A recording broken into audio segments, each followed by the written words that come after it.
একদম হুবহু restaurant style nachos recipe. অনেকে এই পর্যায়ে চিন্তা করছেন এটা তো অনেকের ইউটিউব চ্যানেল বা ফেসবুক পেজে দেখেছি, হাজারবার দেখেছি।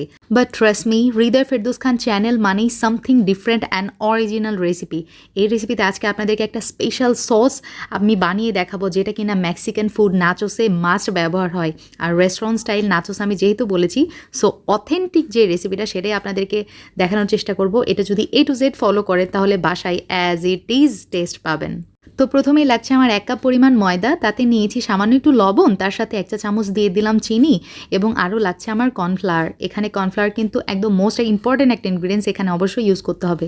তেল দিয়ে দিলাম 1 টেবিল চামচের মতো। এখন সব কিছু একসাথে খুব ভালোভাবে মিক্স করে নিব। আর যখন তেল সব কিছু ময়দার সাথে খুব ভালোভাবে মিক্স হয়ে যাবে, তখন আমি রুম টেম্পারেচারে থাকা পানি ব্যবহার করছি।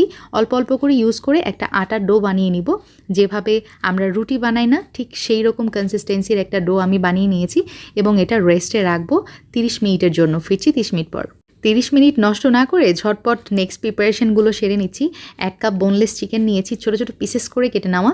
লাল মরিচের গুঁড়া দিয়ে দিলাম, তার সাথে জিরা গুঁড়া, ধনিয়া গুঁড়া, কালো গোলমরিচের গুঁড়া, আর এটা আছে হচ্ছে আদা এবং রসুন বাটা।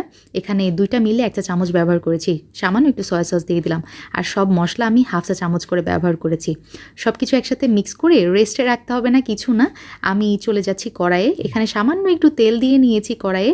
তার মধ্যে পেঁয়াজ, কাঁচামরিচ আর রসুন কিছু সময় ভেজে নিব। একটু ব্রাউন কালার চলে আসলে তখন ওর মধ্যে চিকেনটা আমি দিয়ে দিচ্ছি। চিকেন থেকে একটু পর দেখবেন পানি বের হবে, আর যদি না হয় সামান্য একটু পানি অ্যাড করতে পারেন। চিকেনটি একটু ভাজা ভাজা হয়ে গেলে আমি দিয়ে দিব হচ্ছে টমেটো সস 1 টেবিল চামচ, তার সাথে দিয়ে দেবো ওয়েস্টার সস, এখানে ব্যবহার করেছি 1 টেবিল চামচ, এবং বারবিকিউ সস এখানে দিয়ে দেবো 1 টেবিল চামচ। খেয়াল করে দেখবেন রেস্টুরেন্টে আমরা যেই নাচোসটা খাই সেটার এই চিকেনটা কিন্তু একটু মাখা মাখা থাকে, বারবিকিউ একটা ফ্লেভার থাকে। তো সেইটার জন্যই আমি এই সসগুলো ইউজ করেছি। তো চিকেন আমার কিন্তু পারফেক্টলি কুক হয়ে গেছে। এই যে মাখা মাখা একটা টেক্সচার চলে আসছে, চিকেন আমি চুলা থেকে নামিয়ে নিচ্ছি। এখন ওই যে স্পেশাল সসের কথা বলেছিলাম না, সেটাই আপনাদেরকে এখন বানিয়ে দেখাবো। 1 টেবিল চামচ বাটারের মধ্যে 1 চা চামচ আমি রসুন কুচি দিয়ে দিলাম। যখন রসুন কুচি ব্রাউন কালার হয়ে আসবে, তখন 2 টেবিল চামচ এখানে আমি ময়দা দিয়ে কিছু সময় ভেজে নিব, এই ধরেন 1 মিনিটের মতো। তারপরে আগে থেকে জাল করে রাখা 2 কাপ দুধ আমি এখানে দিয়ে দিলাম। খুব ভালোভাবে সব কিছু একসাথে মিক্স করে নিব। দিয়ে দিলাম 1 চা চামচ লবণ, তার সাথে দিয়ে দিলাম চিনি 1 টেবিল চামচ, তার সাথে আরও দিয়ে দিচ্ছি গোলমরিচের গুঁড়া, এখানে আছে 1 চা চামচ। আমার কাছে মরিচের লবণ একটু লাগবে, এই জন্য আরও 1/2 চা চামচ আমি ব্যবহার করেছি। যখন এই মিশ্রণে খুব সুন্দর একটা বলক চলে আসবে, তখন আমি 2টা চিজের স্লাইস দিয়ে দিচ্ছি। আর এই চিজের রেসিপি কে কে চান প্লিজ কমেন্ট মি, আমি অবশ্যই আপনাদের সঙ্গে সহজভাবে এই স্লাইড চিজের রেসিপিটা শেয়ার করব। সামান্য একটু অরেঞ্জ ফুড কালার দিয়ে দিলাম, অথবা স্যাফরন কালারও ব্যবহার করতে পারেন, যাতে করে এরকম একটু ভাইব্রেন্ট কালার আসে। আর রেস্টুরেন্টে যেই সসটা ব্যবহার করা হয় সেটাতেও কিন্তু এরকম কালার থাকে। সসের এরকম থিক কনসিস্টেন্সি আসলে আমি চুলা থেকে নামিয়ে নিচ্ছি। এইদিকে আমার ময়দার ডোটাও কিন্তু খুব সুন্দরভাবে সেট হয়ে গেছে। এখন হাতের সাহায্যে ছোটো ছোটো লেচি কেটে নিচ্ছি আমি। আর এখান থেকে আমি 6টা পেয়েছি লেচি। আমি এই পর্যায়ে 6টা রুটি বেলে নিচ্ছি। একদম পাতলা করে বেলে নিতে হবে, যেরকমটা আমরা বাসায় রুটি বানাই তার থেকে একটু পাতলা হলেই হবে। তো দেখতেই পাচ্ছেন আমার রুটি কিন্তু বানানো হয়ে গেছে। এখন আমি চুলাতে চলে যাচ্ছি। আমি এখন রুটিগুলো কড়াইয়ের মধ্যে সেঁকে নিব, জাস্ট এপিট ওপিট করে নিব, দ্যাটস ইট। এক একটা রুটি সেঁকে নিতে আমার 30 সেকেন্ডের কম সময় লেগেছে। আর দেখতেই পাচ্ছেন একটু কালারটা চেঞ্জ হয়ে গেলেই হয়ে গেল। তো সবগুলো রুটি আমি এভাবে সেঁকে নিয়েছি। এই যে দেখতে পাচ্ছেন আমার 6টা রুটি সেঁকে নেওয়া হয়ে গেছে। আর মজার ব্যাপার হচ্ছে, আপনারা কিন্তু এই রুটিগুলো বানিয়ে ফ্রিজেও রেখে দিতে পারেন, ডিপ ফ্রিজে 1 থেকে 2 মাসের মতো ভালো থাকবে। আবার যখন নাচোস খেতে মন চাবে, তখন ফ্রিজ থেকে আধা ঘন্টা আগে বের করে এভাবে ছুরি দিয়ে বা পিজা কাটার দিয়ে কেটে নিয়ে তারপরে তেলের মধ্যে ভেজে নিয়েই হয়ে গেল। তো আমি যাই হোক আজকে রাখবো না, আমি সবগুলো দিয়ে আজকে নাচোস বানিয়ে আপনাদেরকে দেখাবো। তো কড়াইয়ের মধ্যে নিয়ে নিলাম হচ্ছে তেল, পর্যাপ্ত পরিমাণ তেল নিয়ে নিলাম। তো তার মধ্যে এখন এক একটা করে স্লাইস দিয়ে দিচ্ছি, আর এগুলো ভেজে নিব উল্টিয়ে পাল্টিয়ে মিডিয়াম আছে। ঠিক আছে, চুলার মিডিয়াম আছে, এটা ভেজে নিতে হবে।